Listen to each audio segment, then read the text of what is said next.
Hello, this is Brian Foster on Kardec Radio, presenting the program Spiritism and the Spirit World Around Us.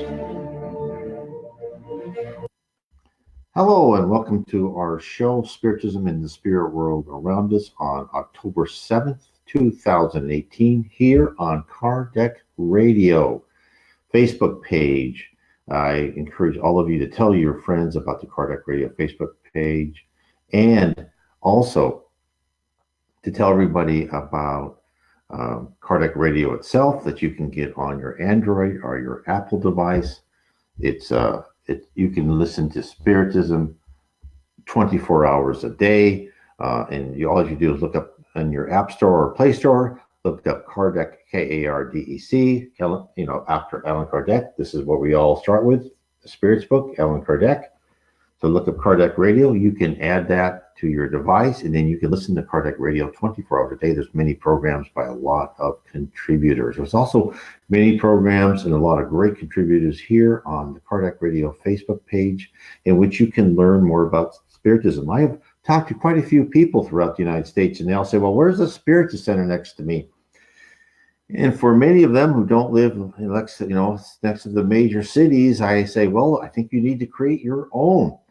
And some people have been doing that. In fact, I know one person started one in North Carolina, and actually I sent him some of the books I had. Oh, there's Sylvia. Hello, and blessings to you. So I sent him some books we had. I also sent him a PDF of my Spiritism 101 so that he can share, to anyone who comes to the meeting. So if you are thirsting for a Spiritist Center next to you, you don't have one, I would recommend you start one yourself.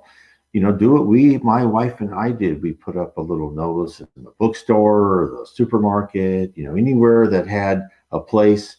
Oh, there's Barry. Yes, Barry, I was just talking about you setting up your own Spiritist Center. So, set up your Spiritist Center where you are. It's not easy. Luckily, we have Kardec Radio. We have a lot of resources for you. We have Kardec Radio. We have Kardec Facebook page.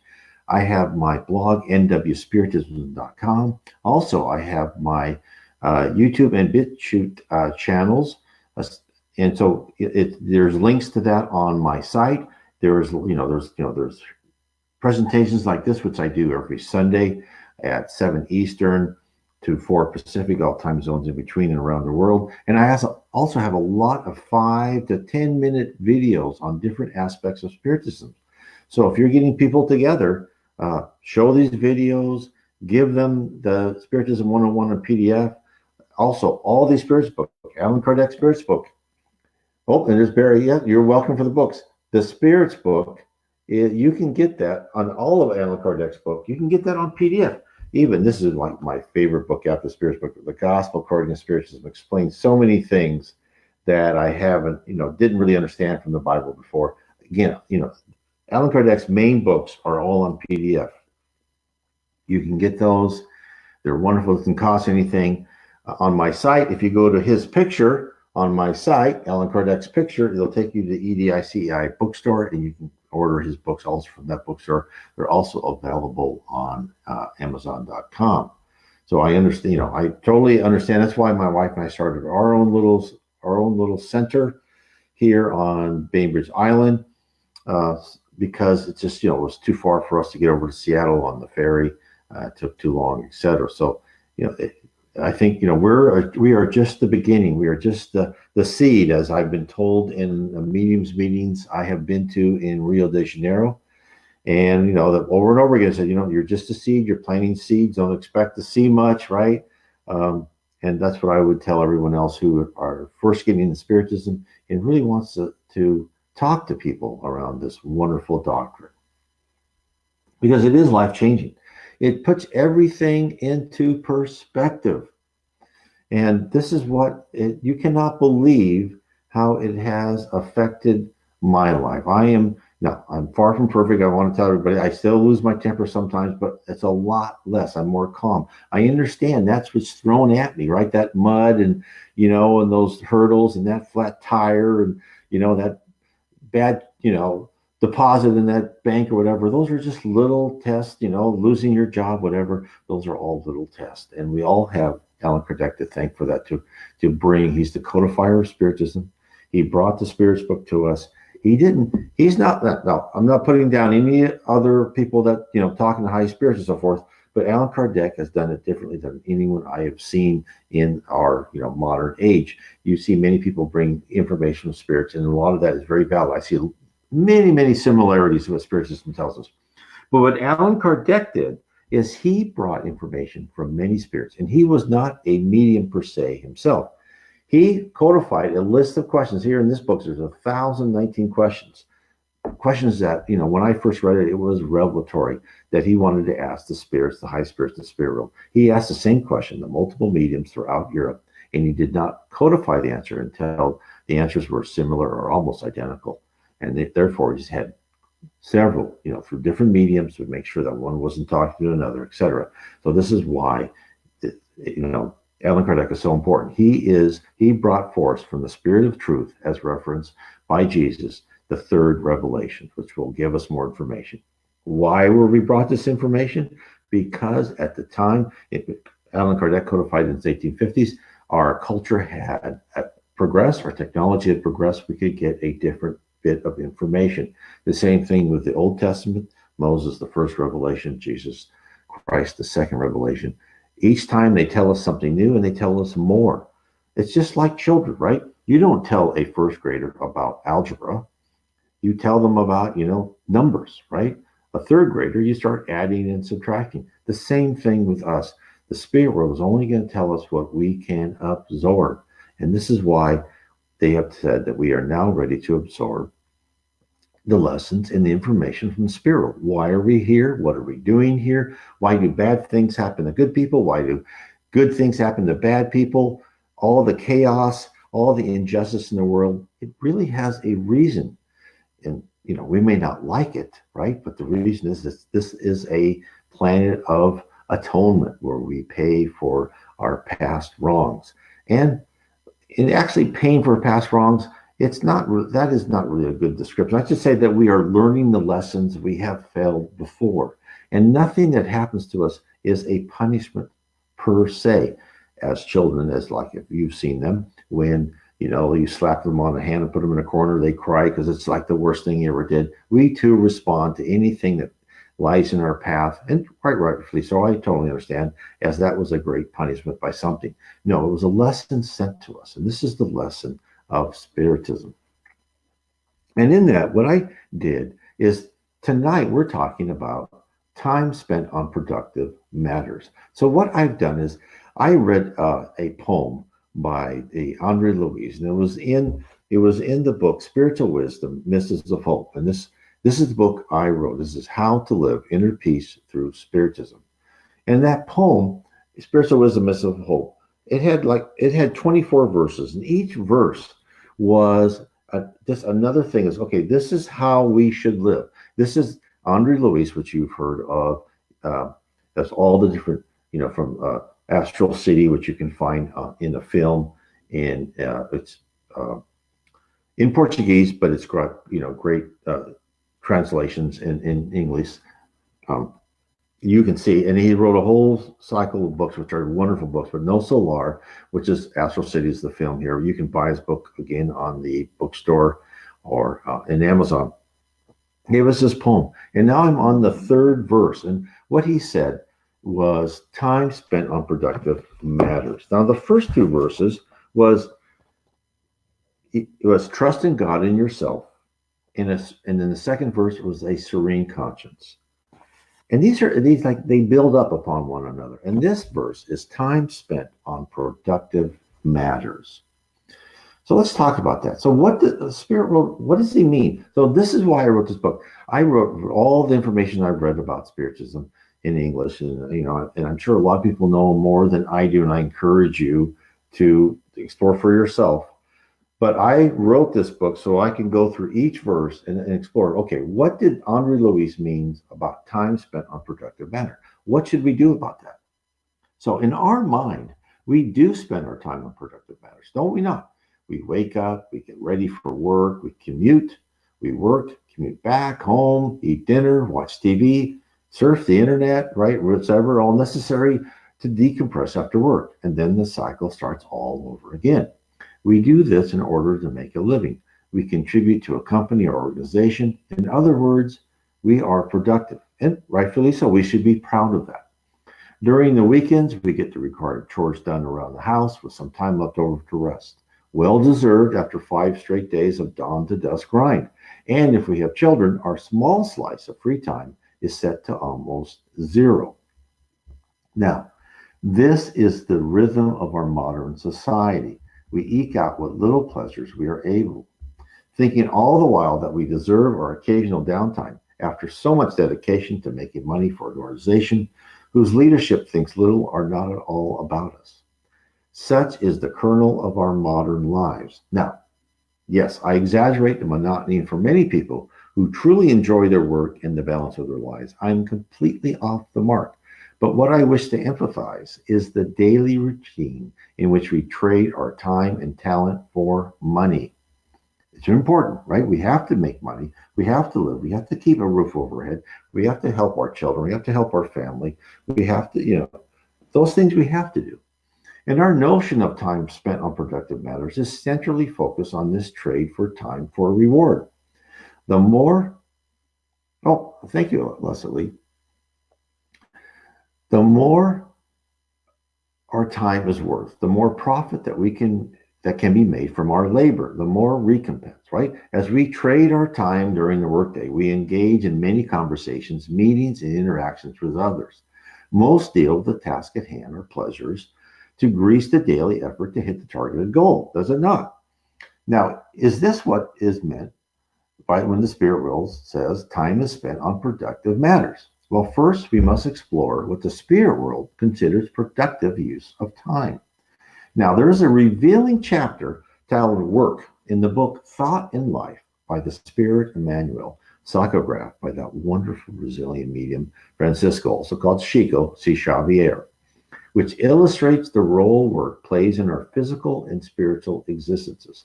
Let me read to you what was said in this book, in the chapter titled Work. This is what Emmanuel told Chico Xavier. If we wish to mentally register the light of higher planes, we must be willing to embrace work as our daily sustenance. In the past, we looked upon work as something belonging to the lower classes or to condemned slaves. Schools, the arts, housework, industry, and farming were previously assigned to slaves, while the supposedly free lived in a state of comfortable idleness. Today, however, we know the law of work is the path to freedom. Without this law, the mental world would fall into slumber and stagnation. To flee its dictates is like stepping to the roadside to watch the traffic of evolution path, leaving behind all those who choose the illusion of laziness. The man who practices deception will not only suffer for the unfortunate act of stealing what belongs to the general good, he will regret the misfortune of having prepared for himself a prison cell that stifles his best spiritual faculties. The lower regions are a beehive of activity. When he's talking lower regions, saying the umbra, which I've talked about before, like the lower zone. I'll carry on. Beyond the obligation to work principle, though we are remunerated, we must reach a point where we feel the pleasure to serve. In the natural sequence of our development on earth, our incarnated spirit is compelled to continuously struggle in order to survive. Man receives the water, the sun, and the sustaining atmosphere for free. However, to assure his physical well-being, he has to labor and suffer for the protein and carbohydrates he needs. Although captive to the requirements of the material plane in which he dwells for a time, he can nevertheless begin to experience the elation of voluntary service to mankind. Once he opens his soul to the reflection of the divine sphere. Action transforms the environment, service transforms the man. Now, what does he say? The Spirit Emmanuel describes a process where we must learn to labor versus supply our basic needs, next for higher desires. In this act of effort, we are creating habits of productive activity. We see this in our daily lives. The parent who retired but who must keep busy. The neighbor who's independent but volunteers and runs around more than when she used to get paid for her time. Most people, after a lifetime of functioning at an aspect of gainful employment, are unable and unwilling to slow down. They have programmed themselves to stay busy and useful. They have a sense of wishing to serve. Now, all of this is habits we must produce because we are not idle in the spirit world. There is not an Elysian fields. If you are the type of person that goes into heaven, you do not go into heaven and you do not sit in a cloud and rest for all eternity. As said in the Spirit book, when they asked about heaven, they said, if you did nothing for eternity, that would be hell, right? You are useful. You serve. You learn. You go to colleges. You become a guardian angel. You become a person to help people in the heaven. You become people to help solve problems here on earth. You see this all in the books by Andre Luis. You are a very busy person. These are habits that we will have. And in fact, when Emmanuel talks about work, and learning to serve, one of the things when Chico Xavier was interviewed on Brazilian TV, he was a Brazilian medium, they asked him, okay, Chico, what do you want to tell people? What's the message for all of Brazil? And you know what he said? It's very interesting. He says, people, you should work and stop complaining. Do the work you're supposed to do. Do it honorably and stop complaining. Now, that to me, when you hear things like that, I cannot tell you how many meetings I've been at where the spirits will say that in that same, they're not like being mean to you, but they're saying, oh, no, come on. It's like a teacher who won't put up with your, right? It's like, no, this is what you need to do. And this is when people are mediums, or they think they're talking to mediums, and people, when you get that truthful nugget of like, oh, okay, like, you guys, I've heard so many times, you need to work harder. You're on this earth for a mission. You need to work harder, bear down. And like, this is really the messages we get from the spirit world. It's amazing how many NDEs has had people work, read about, or people have had them themselves, where they're in a meeting and they go through, okay, this is your life. Okay, yeah, this one, I think you need more time on earth, right? And they're not saying it to say, you loser. They're saying it to say, no, this is the process you are. This is what we need to be. And this is why this is so important, right? This is why we are on earth in time unspent on productive matters, right? So, whereas during our years, toiling in a 9-to-5 job, we tell ourselves we're only doing it for the money. We actually want both, right? We need the task, we actually need to work, and the compensation. We enjoy helping our friends, neighbors, and family. Usually, when we look back at our lives, the most satisfying times are those of collective effort and service. And all of this sets us up for what is ahead in the spirit world. So, and then what they say, and this is what has been told, in the higher realms of spirit, work is not imposed on anyone. A person who is conscious of truth understands that doing good attunes him to the love of God. He surrenders to this fact of his own free will. This is why in the higher realms, he who serves progresses towards the height of glorious immortality. He reproduces with himself the marvels of heaven that surrounds us everywhere. What are we being told? We're being told that productive use of time is more than gainful employment, the act of creating an object or serving. It is the process of instilling the habit and pleasure of effort spent for the benefit of others, outside of our own enjoyment, although we derive happiness in service to the greater good.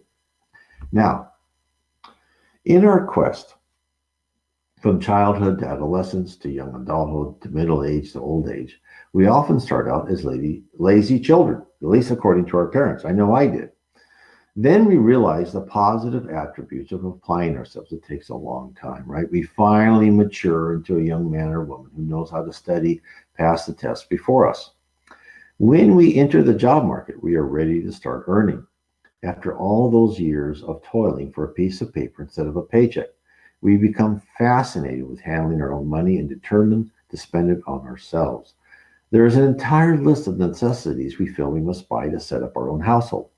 We become obsessed with earning more to pay for what we perceive as the absolute minimum required to be comfortable.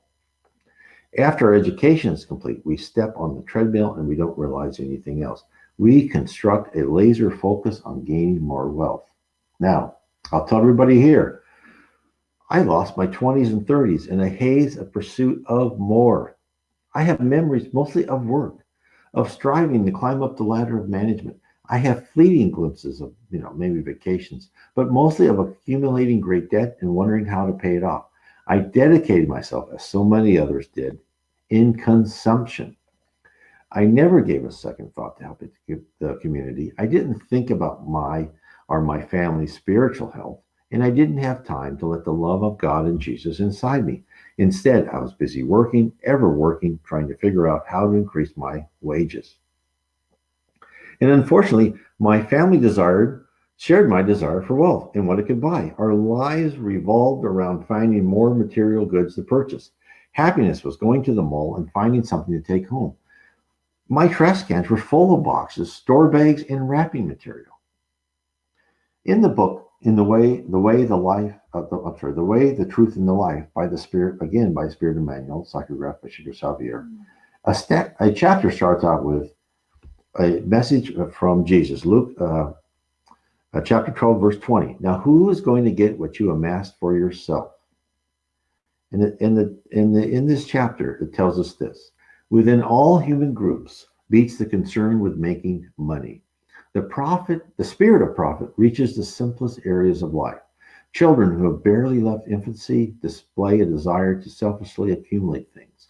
Nowadays, mothers abandon their homes to babysitters for several hours of the day in order to enjoy the lucrative lifestyle. In this way, most people turn their evolutionary progress into a stress-filled race. Beyond the grave, the final stop for all who have left the cradle, the truth is waiting and asks, so, what have you brought with you? The unfortunate ones will answer that they have accumulated physical assets in which they intended to ensure their own and their loved ones' peace of mind. However, when their achievements are examined, they find out that such victories are crushing defeats instead. They hold no value for the soul, nor do they bear the stamp of lasting goods. Very revealing. If I had not discovered Spiritism with the help and guidance of my spirit mentors, I would have answered, I have brought absolutely nothing except regrets. I would have spent my entire life in the same cycle that I started out in college, desperately thinking of how to earn more. Because my tendency to continue spending more than I earn. After all, the only happiness I could think of was the pleasure that money could attain. I was one of the billions on our planet who have been educated and lured into the consumer society, where God, devotion, spirituality, and living frugally are frowned upon and actually ridiculed. Thank heavens for those who have had the strength to live outside of the vast and wide treadmill of buy, and buy more to be examples of what life could be, free of excessive encumbrances. Well, I'll say right now, I understand the desire to accumulate to provide for the needs of your loved one. Absolutely. We must think about what receiving something for nothing entails, though. Working hard to achieve a goal places the attainment at a higher level. If you buy your daughter a car, then that car becomes just an object that can be replaced. But if your daughter found odd jobs, worked hard during the summer, saved for years to afford a car, then she can see every day what real work begins. Real work bought her a car, but more importantly, it taught her the lesson that applying dedication and perseverance brings victory. She will now hold her car as more than a hulk of steel and technology that can be easily replaced, but as a reward for her sweat. She will evaluate that car in relation to the effort she put into it. She will be proud of her accomplishment. These are things we as parents can do. I'll give a real life example. I bought a smartphone for my son. He put his phone in his jacket pocket and left his jacket on the ground. It was an expensive iPhone that I bought him. The jacket and phone were both stolen. Then I made the mistake of replacing the iPhone with another one. Months later, he was paddleboarding on the water, and of course, being about 15 or 16, he had his phone on him, fell into the water, thereby wasting one more phone. It didn't seem to bother him since Dad would buy another one. Unfortunately for him, I got a little smarter. I found an old phone, not a smartphone. It was only good for calling and texting. The old flip phone type types and gave it to him, telling him that he would have to earn the money to buy what he wanted. A week later, a friend of his accidentally kicked the old phone off a dock. Although why he would leave on the phone on the dock is beyond me. He was given a great gift. He could now experience life without a mobile phone, just like I grew up. He found a job and earned the money to buy a phone he wanted. He now takes better care of it than he did the ones I purchased. When I mentioned how carefully he treated his new phone, he told me that he had to because he bought it. And of course, we both laughed. The moral of the story is that giving something away without cost could be the worst thing you could do. You read this over and over again. This is why the books of that Henri Louise are so good, because they'll give you instances of women spirits coming trying to help their daughters or sons because they gave them too easy of a life. They never had to work anywhere, right? They did not take care of anything. They wanted to live free and with pleasure, and they weren't given the gift of working for themselves. The spirit tells us all the time is, when you prune a tree, it comes back stronger. And when you prune your own desires, and when you tell yourself, no, I'm not going to have that until I earn that, and I'm going to give time to things I need to give time to for spirituality and materiality, you become a stronger person. So, we're not meant to learn to live on earth without earning our keep, without understanding that anything worth owing is worth working for. If we are given a gift, it may be a welcome diversion, but it doesn't become precious in the same manner that we cherish that which we label hard to retain. Now, the spirit world fervently desires us to comprehend that effort. And I think most of us do. Not just the act of working, but the satisfaction of a job well done and the pleasure of seeing the results is a gift. This insight should be ingrained into our character because it will be a prerequisite for advancing in the spirit hierarchy. I've had many jobs. Well, I've had some jobs which I hated, which I had to do. I had to last as long as I could until I get another job. But some job I just love. When I worked for Beckman Instruments and I worked on designing medical devices, those were just wonderful experiences because you knew you were helping people. We spent so much time trying to figure out how to get the small amount of blood out of these preemie babies and how to do the blood test with very small amounts of blood. That I got paid for it, I got rewarded for it, but even beyond that, it was a great group of people. It was fun to do, and we were actually helping society. Now, how do we balance that, right? The complicated process, at least for me, was in learning how to be productive in working for a living and in spiritual growth. And I don't blame anyone. I have spent decades just forgetting spiritual growth, right? So I'm your example number one. I fully recognize that many more enlightened people completely understand the need to allocate time and space for spiritual enlightenment. Again, as I say, regrettably, I was not one of those. First, for those who have been hardworking and productive throughout their career and have made a substantial amount of money, there's nothing to be ashamed about, as long as you gained it honorably. Spiritism tells us this: money does not imply evil. Instead, the apostle to the Gentiles explained that the love of money is the root of all kinds of evil. People are not to be condemned for their financial wealth, but for their incorrect use of it. For it is by means of the obsession of ownership that pride and idleness, those two goals of human misfortune, set up shop within souls, thus compelling them to wander away from the light eternal. The money that comes into your hand in the correct way, which only your conscience can examine under the divine light, is a friend looking for your wholesome guidance and humanitarian counsel. You will answer to God for the guidance you have given it, but woe to you if you use this beneficial power in the dark edifice of inequity. So what are they telling us? Use your capital wisely and not for any nefarious purposes. And you are free to live in any or as many houses as you wish, drive multiple cars. Don't feel guilty. Your monetary success was all part of the plan. And if you're still the nice, humble person you have always been, then you are victorious beyond measure. In the Spirit's book, they ask, what's the hardest trial? What they say is the hardest trial is becoming rich. Now, I'm sure everyone will laugh at that because, well, I like to have that trial. But actually, when you think about your life in different and in different lives and learning different things. Being rich is extremely hard. First, it's hard to be humble. Second, you have all sorts of people letting you get away with doing terrible things, being rude, cheating people, not paying people. I mean, I don't know if anyone's ever worked with rich people before, but half the time when you don't get paid, it's because someone rich and you're just too small to be paid, or they don't care, and you can contact them, and they may take 6 months, or you might have to sue them and get it, 6 years from now. It's just so easy to be not a nice person if you're rich.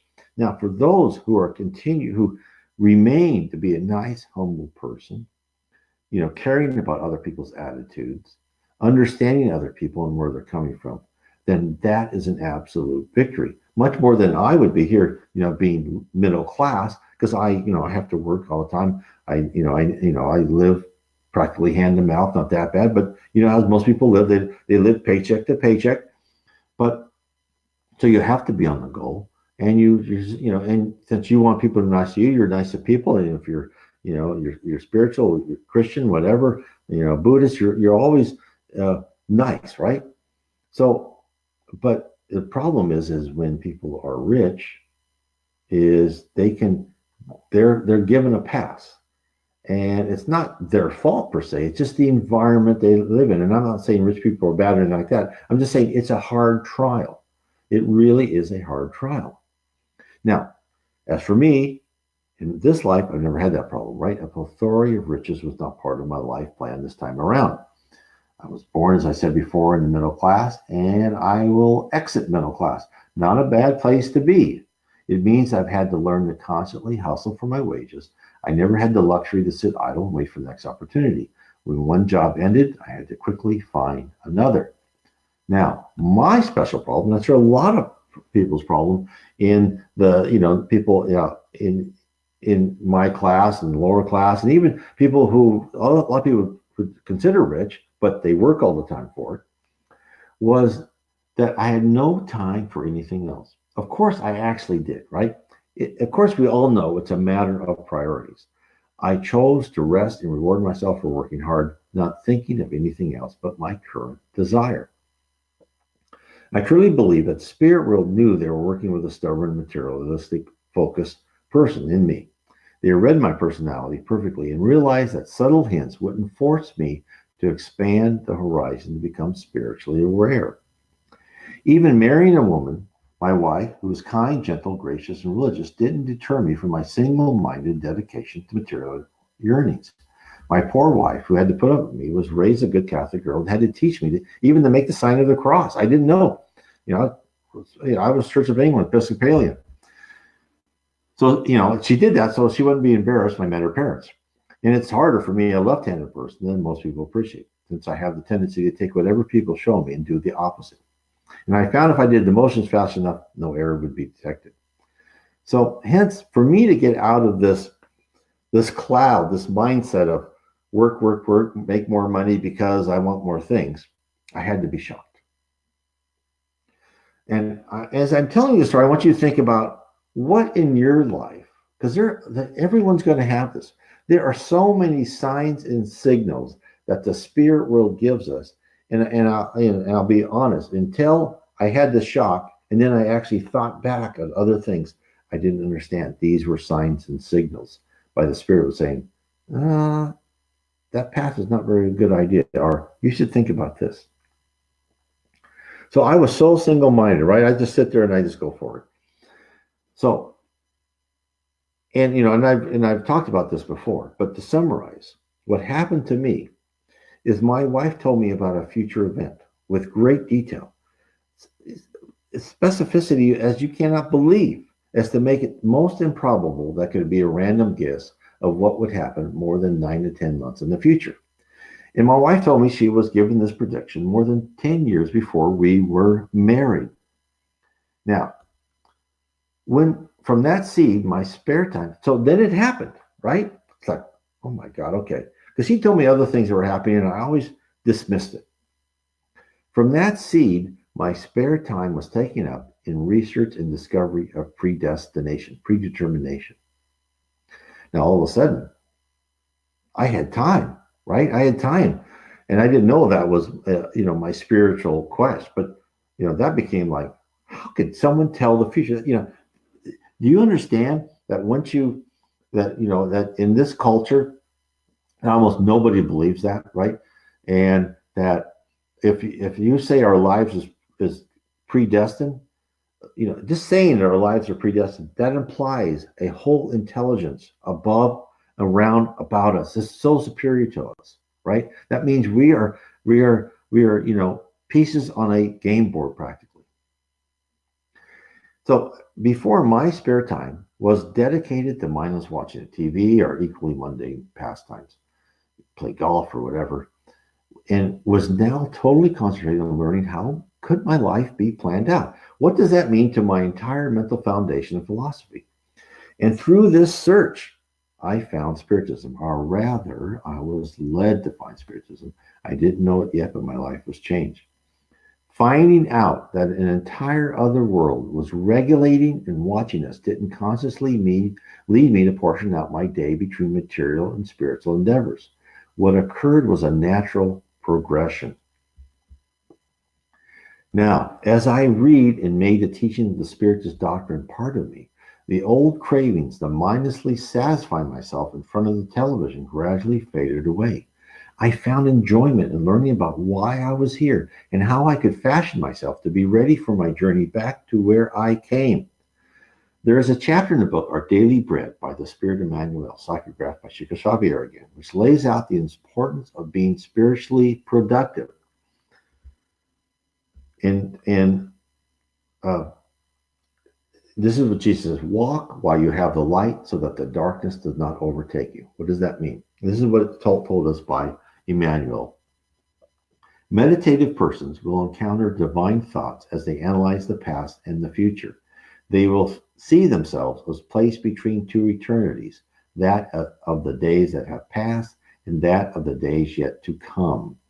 As they examine the treasures of the present, they will discover their precious opportunities. In the future, they foresee the blessed light of immortality, whereas in the past, they behold the darkness of their ignorance, the wrongs they committed, and the experiences they handled badly.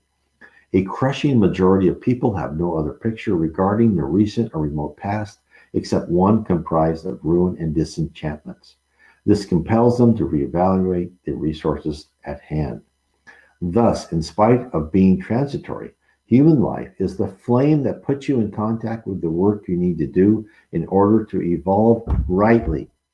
By taking advantage of this blessed opportunity, you can learn, attain, accomplish, and reunite. You can redeem, correct, reconcile, and enrich yourself in the Lord. Reflect on the Master's remark, and you will grasp its enlightened meaning. Walk while you have the light, he said. Take advantage of the gift of time you have received by doing spiritually constructive work. Lift yourself from your lower condition by acquiring a higher understanding. Without the signs of improvement and accomplishments as you go along, you will be dominated by the darkness. That is, you will waste your sacred opportunity by turning to unworthy impulses, and after death of the body, you will return to the same place of darkness from which you emerged in order to climb new steps on the sublime mountain of life. This is so true. We spend our time in unworthy pursuits. I had to be shocked out of that. I had to be shocked. So I started really understanding the spirit world, my own spirituality. And this happens to people you read about this. If you read about near-death experiences, NDEs, people come out of NDEs. They don't come out the same. They come out saying, "Oh my heavens, what have I been doing? I have been putting the emphasis on the wrong priorities. I need to help people. I need to help myself. I need to spiritually grow." And I tell you, once you get into Spiritism, reading and studying about a hidden world, an invisible dimension, is exciting, revealing, edifying, and life-changing. It will replace older non-productive pastimes with a world of infinite possibilities, a universe in which you have an eternity to fully explore. So, again, I just want to tell you, this is all in my book, How to Live, Inner Peace Through Spiritism. I go through each of the 24 verses of this poem, and I go through what I think, what Andre Luis is trying to tell us about is time spent on productive matters.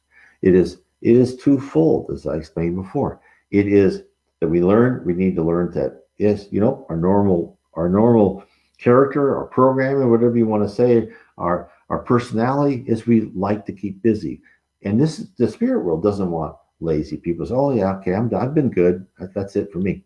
They want intellectually inquisitive. They want people that want to learn more. It's like any company, right? They don't want someone to say, "Oh yeah, I can do that job, but that's it. I'm never going to do another job again." No, they want people. Oh, I want to do the next and the next. I want to learn more and more.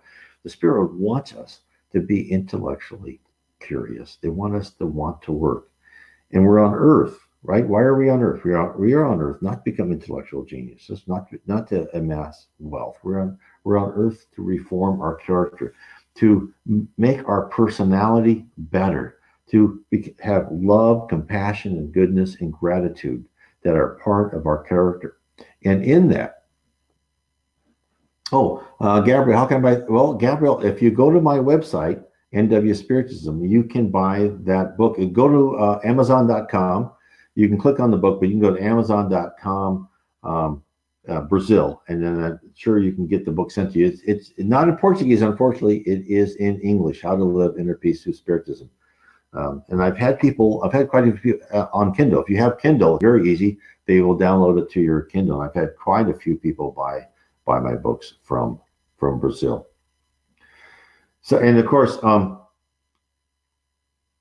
so this is what it means. So it's a combination of learning to work and then parceling out time for you to be also spiritually inquisitive, for you to understand why you're here. Because once you understand why you're here, it's like, oh my heavens, this is why this happened to me. And then I tell you, the most fantastic thing starts happening to you is you understand the signs and signals that are given to you. You go, give an example, like my wife and I, we wanted to buy a different house. Every time we went somewhere, we were always too late, too little, someone was whatever.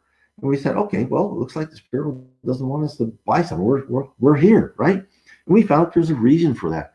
And you go through life with a much easier flow. And you kind of, not to be lazy, not to be passive, but if you want to do something, you keep knocking on it until finally you understand the signs and signals saying, oh, okay, that's not the path I should go on. I should go over here. It's like friends of ours that they wanted to go to Brazil to go to John of God, right? And they wanted to go very quickly. And it was just like it was all of a sudden everything came in place. They got their they got their passport, they got the visa, they got the ticket. I mean, everything's like ever happened so easy before. That is showing that the spirit world said, okay, we're going to facilitate this. I can't tell you how many times when we've done something, like, oh, I can't believe that. And then the spirit world facilitates something to get us out of it. It's amazing. And then Gabriel said, that's why I want this. I'll learn and search my soul and practice my English. That's perfect. Yeah, so Gabriel, you can get that on Kindle very easily. How to Live Inner Peace Through Spiritism. But this is when you start seeing these things. And people who have NDEs, I keep talking about when you have a near-death experiences, that's not a random thing. That's not like, oh, okay, it just happened to you. No, that's like going to school and you're in classroom and, if you're not doing too well, the teacher's been worried about you. And then the vice principal says, you, come here. Let's go talk about this for a second. And then you talk to the vice principal, you say, okay, I'm going to do better, etc. Because he tells you what you've done, what you need to do, and you go back to class. That's really, in essence, what a near-death experience is. That's why so many people have them. And that's what's there's good and bad things about the internet, but that's a good thing about the internet. You can read these other stories. In fact, I've written 2 books about NDEs in which I describe what people are actually seeing. There is so much there for them to understand. So anyway, I just want to stop here. I want to thank everyone for being part of our program today. Again, I want to ask everyone, please share this video. Please share with people my blog, nwspiritism.com, my YouTube channel, my BitChute channel. Please share people that your experiences on Kardec Facebook page and Kardec Radio. You know, and as spiritists, we don't evangelize. Make ourselves a nuisance to people. But what we do is we're there with information. So the Spirits book, again, read the Spirits book. It is wonderful. I want to thank everyone. I want to say God bless everyone who are here, listening tonight. Who, please share this to Facebook. Whoever listens to this, know that God and Jesus loves you more than you can ever imagine. And everything that happens to you, it's not punishment, it's love. And that, as we said before, the theme of this program is let us be here. Let us work on productive matters, right?